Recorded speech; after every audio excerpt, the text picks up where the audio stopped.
நீங்க 24 மணி நேரம் தண்ணி குடிக்கலன்னா என்ன ஆகும் தெரியுமா? தெரிஞ்சுக்கிறதுக்கு முன்னாடி நீங்க ஒரு நாளைக்கு எத்தன முறை தண்ணி குடிப்பீங்கன்னு காமெண்ட்ல சொல்லுங்க. நீங்க தண்ணி குடிக்கிறத நிறுத்தின 2வது மணி நேரம் டீஹைட்ரேஷன் ஸ்டார்ட் ஆகும்.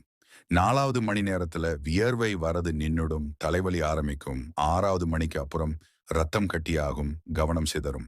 8வது மணி நேரத்துல கண்களில் இருக்கும் ஈரப்பதம் குறையும், மூளையிலையும் நீர் பற்றாக்குறை ஏற்படும்.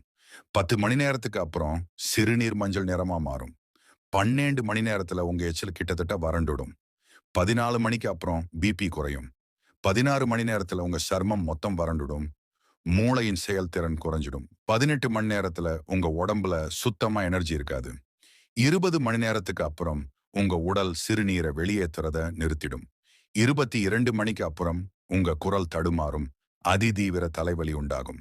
24 மணி நேரம் முடியும் போது உங்க மூளை சுத்தமா வேலை செய்யாது. உடல் மொத்தம் டீஹைட்ரேஷன் ஆகும். சோ மறக்காம போய் தண்ணி குடிங்க.